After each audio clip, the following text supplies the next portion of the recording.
Welcome back to Marketing Careers Uncovered. We're back here for part 2 of our discussion with Carolyn Bowick. And if you missed part 1, do pop back and give that a listen as we talk through some of her early career moves, why curiosity is a really, really important trait for marketers, how communications is a powerful universal translator for business, and some of the things that she's learnt along the way about being an effective manager. Part 2 today picks up on her crisis management experience, her role as a hiring manager, and what candidates can learn from sitting at the other side of the table, and how becoming a manager isn't necessarily the only progression opportunity on the table, and how to navigate that in your organisation. So, let's dive in.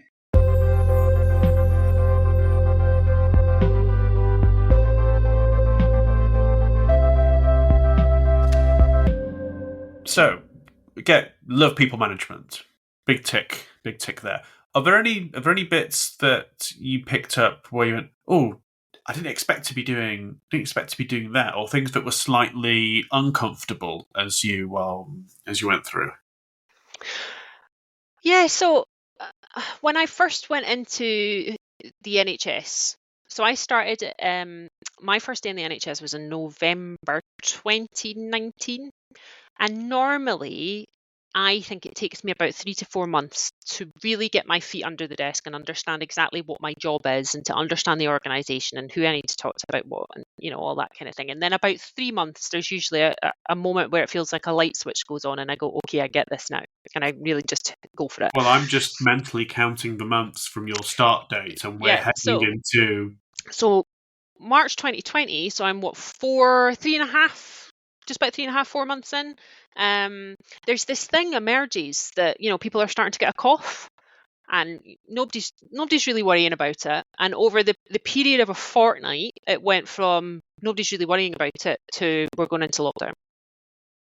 And the NHS is a wonderful organisation. I have benefited personally and professionally from the NHS in so many different ways. But I think that most people would not normally see it as the fastest organisation to turn round. And so from sitting in an office in March 2020 to an entire team of 26 people working from home the next day was just unheard of. And, I absolutely have to take my hat off to IT colleagues in particular in NHS Scotland who managed to get Microsoft Teams up and running and enabled that to happen. It was phenomenal. But I had dabbled in internal communications for my role in the NHS, but all of a sudden internal communications was a huge need overnight, as it was in many organisations, right? From what's allowed, what's not allowed, how does this impact the frontline activity that our NHS board delivered. The board that I worked for was also responsible for procurement. So you can imagine all of the procurement of PPE alongside all of the regular procurement came through our board. There was a lot of noise in the system and a lot of media interest in PPE. And we just had all of a sudden all of these different plates to spin around government engagement, around testing, around vaccination, around PPE, and trying to manage internal communications. And it is probably the most intense thing I've ever done. And it was such an interesting thing to work on because it was crisis communications at its finest. But normally your crisis would last maybe 24 hours, 72 hours. This lasted for months and months and months. And in fact, the NHS is still going through the process of now starting to bring people back into offices. So you could argue it's still going on, 4 years later. But that combination of the amount of work, but also the number of stakeholders that were involved in it, and really just having to break down all these barriers to just get stuff done was by far and away the most draining, exciting, fascinating experience that I've probably had in my career. And things that you can take forward as well. Those skills. So while she might look back and go, "Oh, that was challenging." Actually, it's probably set you up quite nicely for future work, right? Yeah, it definitely has. So I started working remotely the day we went into lockdown, and I've never gone back into an office because the role that I have at the moment is completely remote as well. So, it's interesting when you look back, it's not that huge a period of time. And we've gone from all of the kind of nuances of being in an office and being able to go into a meeting room and, work something out, have a workshop in person really easily. All of those things went away really, really quickly. And while we can now do some of those again, quite a lot of the time we haven't needed to. We found different ways to do them. So there's definitely things that came out of that. Well, it was a very specific context. There's things that have come out of that will absolutely help me in so many ways throughout my career.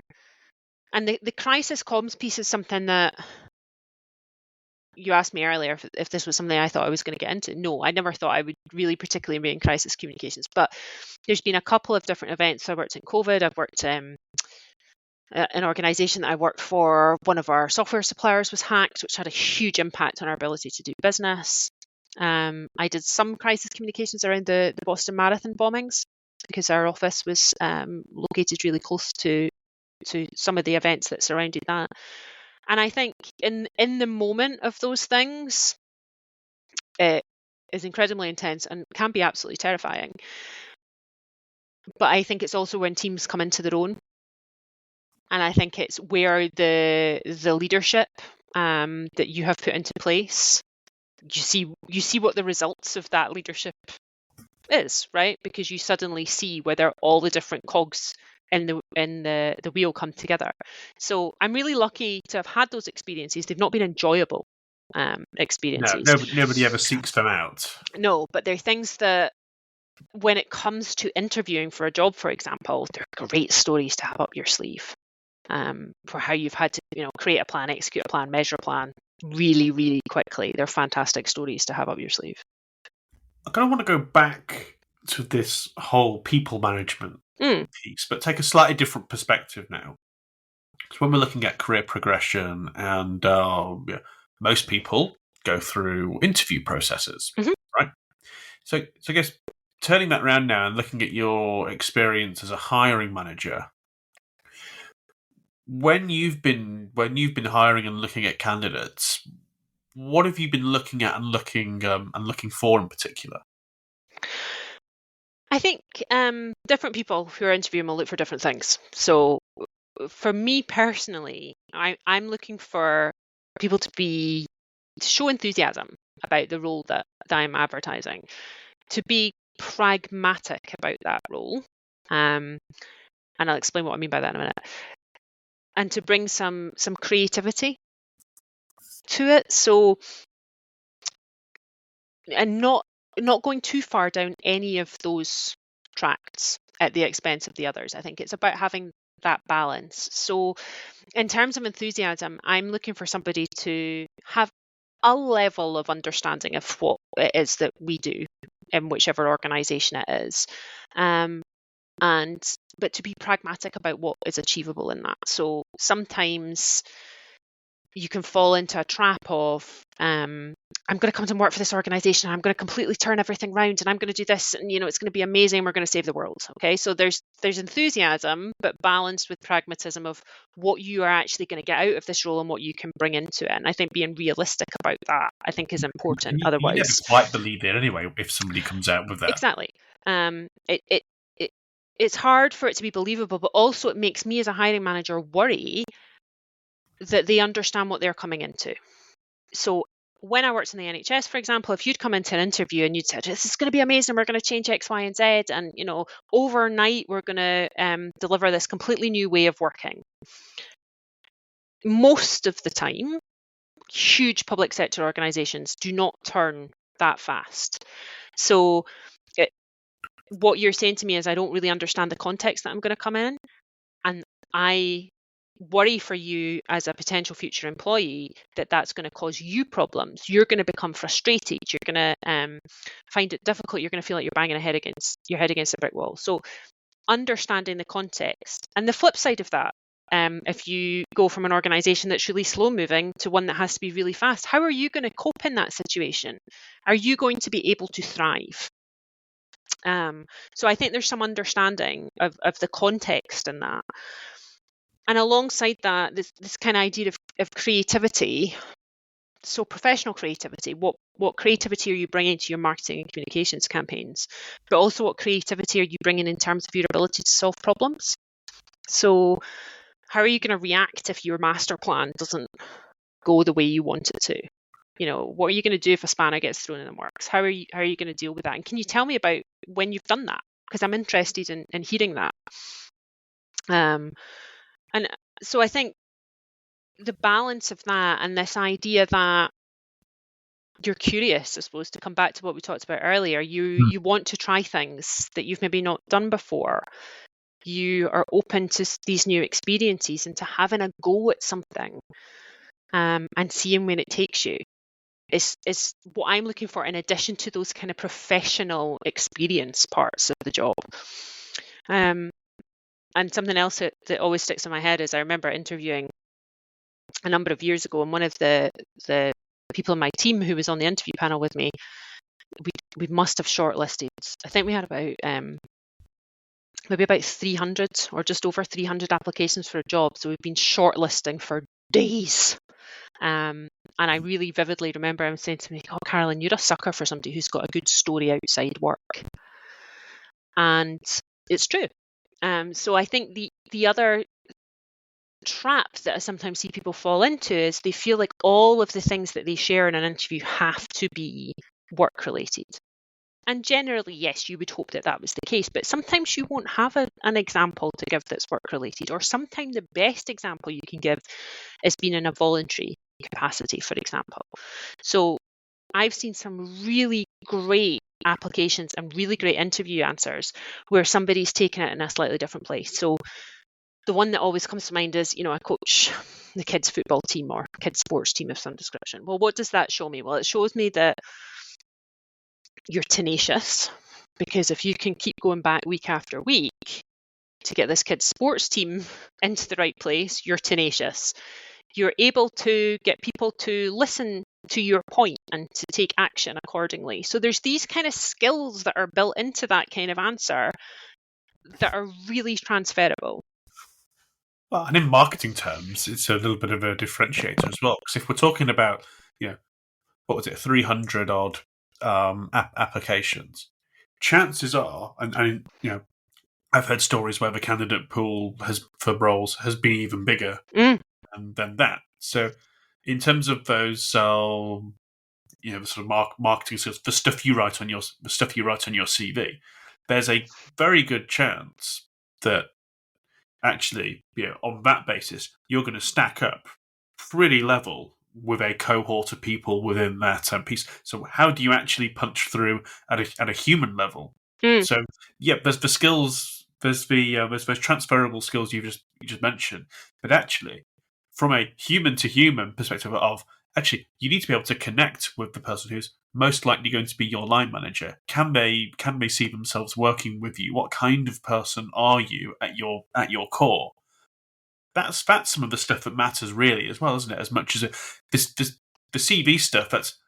I've always viewed that when I've been hiring as that's the minimum.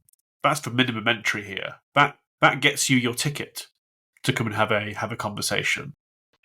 What actually gets you over the line? That's so true. And actually, what you're demonstrating when you give examples like that is your ability to tell a story as well. So, if you have all these hundreds of people who have filled out an application form, you're totally right, David. How are you telling that story, and how are you tapping into what the audience, in this case, these people interviewing for this role, want to hear?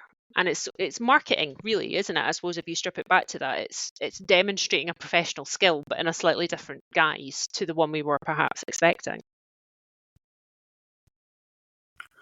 And then, so there's that. So there's a whole piece there.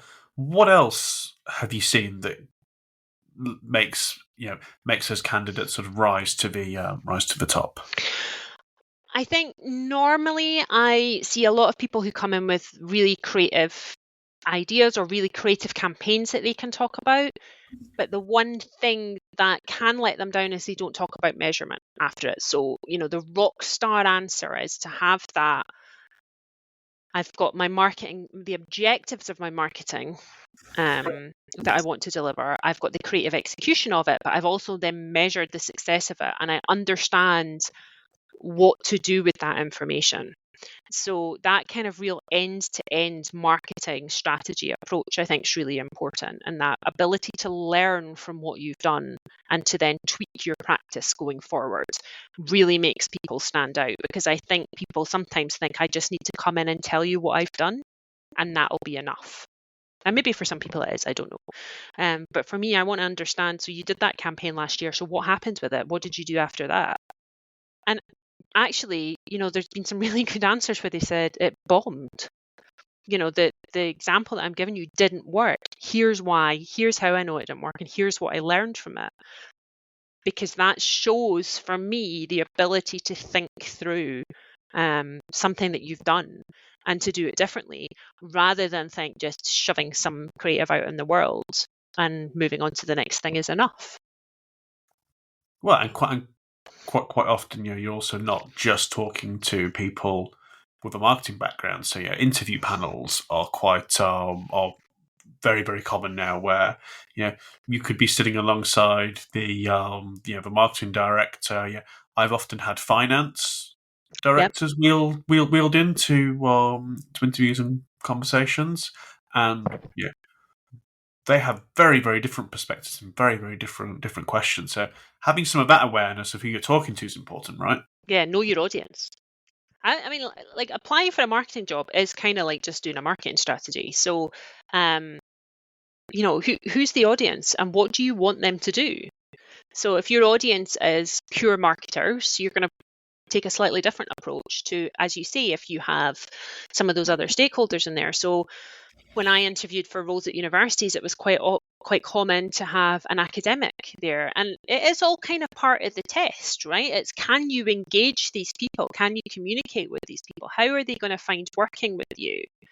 And being able to demonstrate some of those softer skills, as well as the professional, I've got a degree in this and I've done this project, and, these amazing pieces of news coverage to your name, or whatever that translates to. There's a human element to it. Can you work with people? And how are you going to tailor your approach, knowing who's on that interview panel? And so for someone who's possibly a little bit earlier on in their career, perhaps in their first marketing role, what are some of the tangible things you could start to do to kind of get an insider view of actually, what do these interview approaches look like? What kind of conversations do people have after the candidate's left the room? That can sometimes reveal quite a lot about the thought process that people go through. How do you practically start to get your claws into that? So be curious. I think ask the question. I think people miss out on opportunities because they're not brave enough to ask the question. So if you are sitting in a more junior role in a marketing team and your managers are interviewing for someone else, ask them, can I sit in on the interview? Even if you can't ask any questions because that's not appropriate or that's not how it's done or whatever, can I just sit in on a couple of these just to see how it works for my own career progression? The worst they can say is no. And most of the time they won't say no. They'll say, maybe can't do this one, but what about if you did that one? Or maybe can't do one within our own team, but I happen to know somebody in procurement is going to be hiring. Maybe we could get you to sit in on those interview panels, because you're completely right. The way that you find out how to do an amazing interview is to see lots of interviews. Some of them will be amazing and you will think, I'm going to take that into my next interview. Some of them you'll want to crawl into a hole because it's going so badly for the person, but if nothing else, you will learn from that experience. And being exposed to all of the stuff that goes around the interview is really helpful too. So if I've worked with people in the past who'd never applied for a role in the public sector before, and because I've worked in that, I can tell them how they need to structure their application. Private sector and public sector applications are completely different. and the approach that you need to take.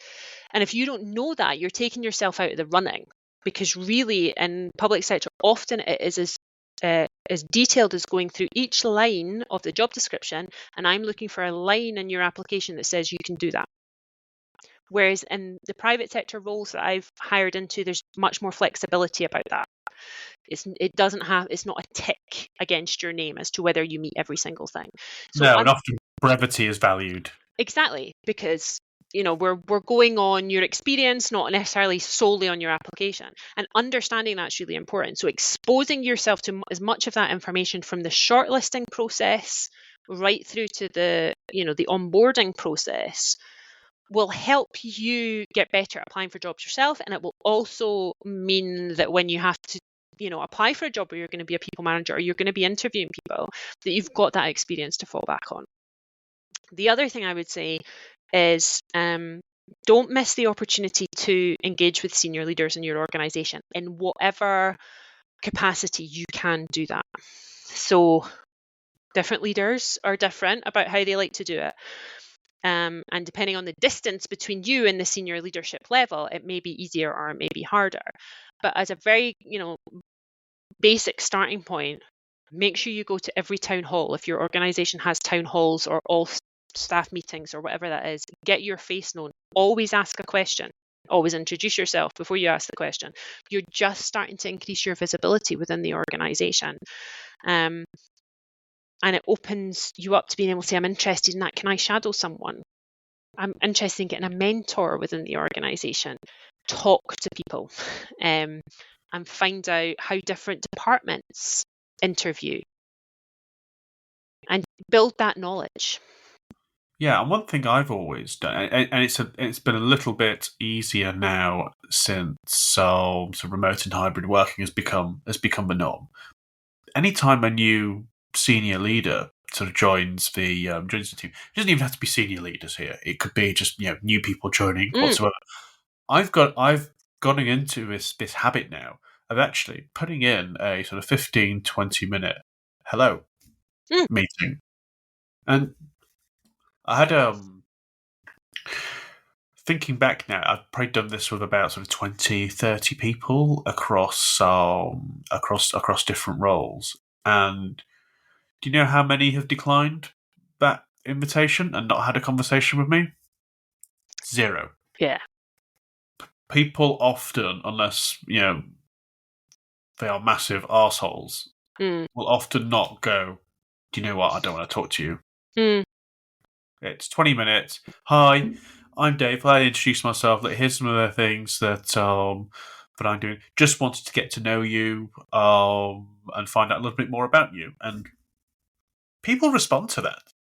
I think the great thing about doing that as well is it gives you the opportunity to set out your stall about what you do and don't do really early on. So you don't have this embarrassing thing later where they're asking you to do something and you have to go, well, actually, that's not what we do here. You've got this chance to make this really, early stage interaction, which helps you personally in your visibility, but it also helps your team, if you have one, to be able to say, this is what marketing does in this organisation. This is where we bring the value. And right from day one, you're setting that stall out. So it's much harder to fall into just being the colouring in department later on. If you never start being the colouring in department, you're never having to backtrack from that, I think. One of the things I've particularly noticed is that career progression is a one-way trip, upwards, onwards, outwards, and growth is a constant. Is this constant force? We should always be looking to, what's the next thing we're going to be doing? What's the next step I take in my career? And I often wondered whether there's something about actually the way our performance processes. If you go through a performance management process, like a lot of firms, demand that constant growth. But actually, is there anything wrong with if you're sitting going, I'm quite comfortable and happy with what I'm doing and where I'm at? That's okay, isn't it? Yes, I think it is. And I think there is a flaw in some organisations' performance appraisal approaches that doesn't always acknowledge that. And I've bumped into that a couple of times since I became a people manager. I've had some great staff who they tend to be in quite specialist roles, certainly the ones that I've encountered. And they're really happy where they are and they're doing a great job. But every year we have the same conversation around, so what goal are you going to set yourself to stretch? Not everybody wants to stretch. Not everybody wants, to go from being a technical expert to being a more generalist people manager, and then on to being a marketing leader and a CMO and a CEO and all of these things. And I think it's okay to not want that. I think it's about understanding yourself and understanding what it is you want from your career, and just, I suppose, being aware of the fact that for some people their career is really important to them, and for some people it's not. It's a thing that they come and do and they do well, and then they have, their focus is their life outside the business. And I think sometimes we've gone a little bit too far in assuming that everybody wants the same thing, and that it's really important to them.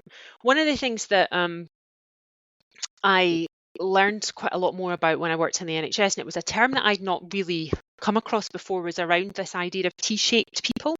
I don't know if you've come across this. It was new to me, but it was something that I found really helpful in the sense that, so if you imagine a T, the top of the T is your more general experience. So in marketing, it would be knowing a bit about strategy and PR and communications and social media and, I don't know, web content or whatever that is. These kind of foundational things that we all need to know a little bit about. But then down the vertical bit of the T is your subject matter expertise, and the idea that you drill down into something specific. So mine's marketing strategy, somebody else's might be web development or podcasting or whatever that is. And I think that for me was a way of working around this idea that everybody has to progress, because instead of progressing up a career ladder, you could progress through the specialism and you could become much more skilled in a technical way about SEO or whatever it was that you were interested in.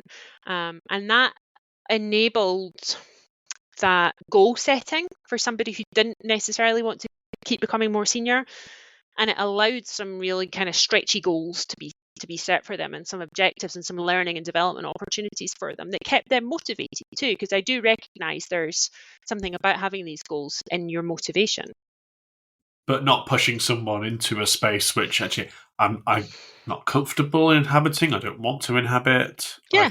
I can stay where I'm happy and productive and satisfied. Exactly. But at the same time, I'm building something that, if I chose to move on to a different role, would be really useful for me. So it helps the organisation and it helps me, it motivates me, but it's not just this constant, no, you have to go on a management course, or you have to develop this, or you need to be applying for the next level of role above the one that you're in, because it's not for everyone.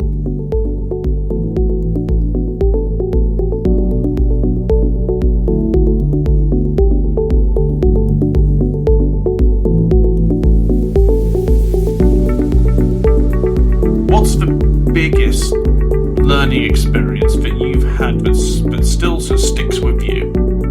I think there's a lot of really practical things that I've learned along the way, but probably the thing that really sticks, and the thing that I would share with people as they are starting to work their way up towards marketing leadership, is that as you get further up the career ladder, not everyone is going to like you. And they're not going to like necessarily what you're suggesting or you're recommending.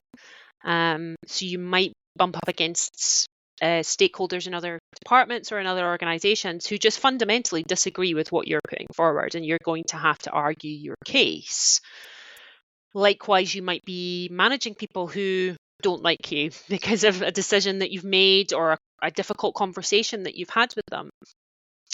And I think that can be really, really challenging when the first few times that happens to you, particularly if you are the kind of person like me who thinks they're quite a people person and gets quite a lot of their energy and motivation from collaboration. Because we're not always used to somebody just outright not liking you, and that kind of confrontational place that tends to come from. And I think the way that I've dealt with that is just to recognize it, just to pause and go, yeah, okay, this is happening, and actually I don't need to have a knee-jerk reaction to that. I don't need to apologize, smooth the waters. I can just be in that moment of, yeah, I've said something and that person doesn't like it, and not take it personally. A great skill I got taught once on it was on a sales training course I randomly ended up going on. One of my employers decided that actually it was a really good skill, really good skills for everyone in the firm to have. And I still remember this whole piece around managing those sort of difficult conversations, and particularly with groups of stakeholders.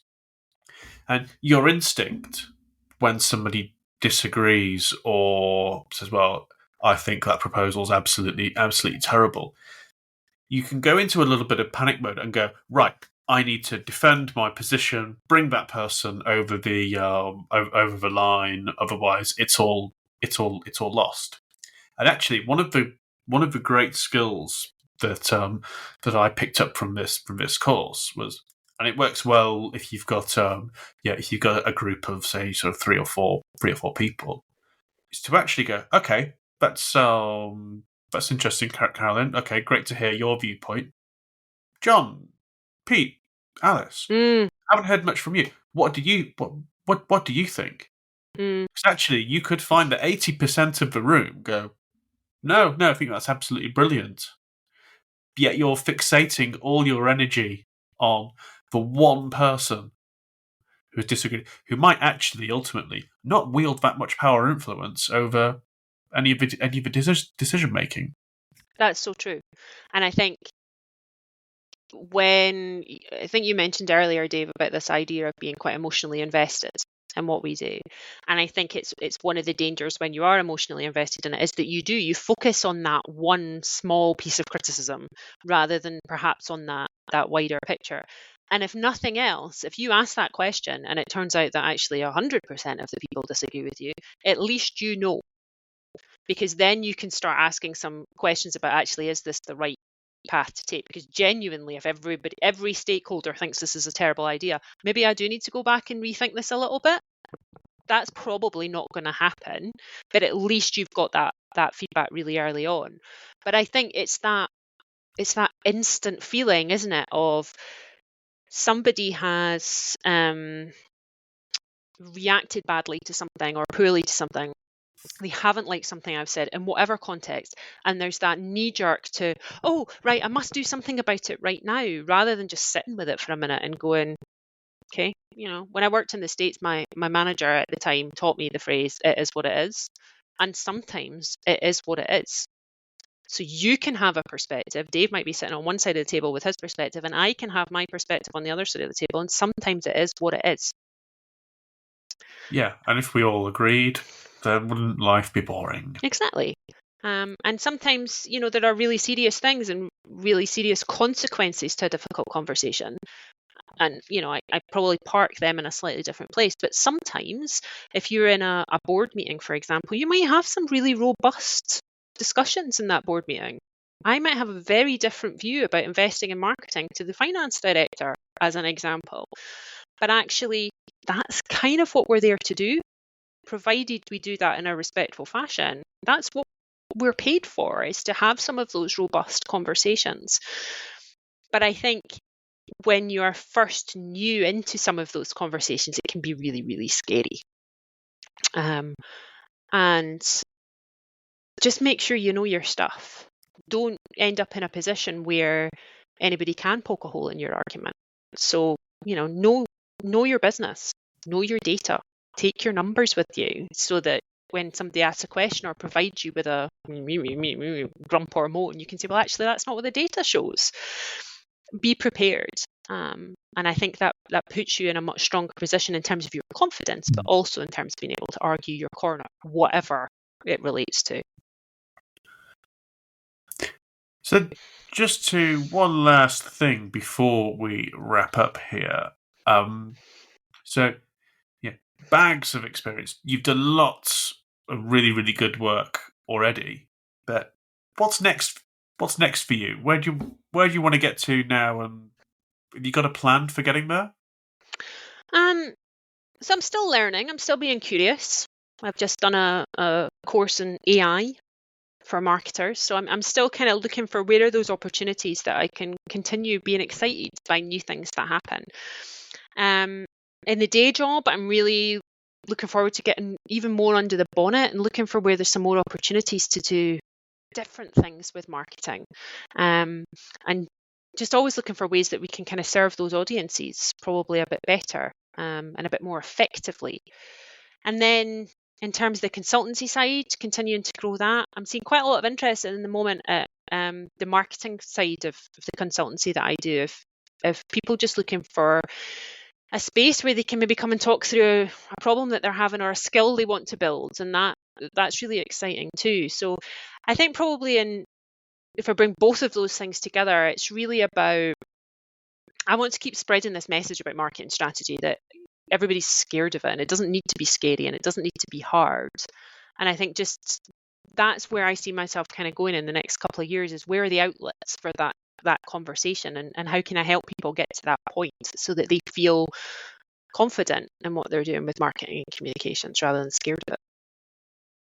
Sounds very good. Well, we'll keep an eye on that as it all unfolds.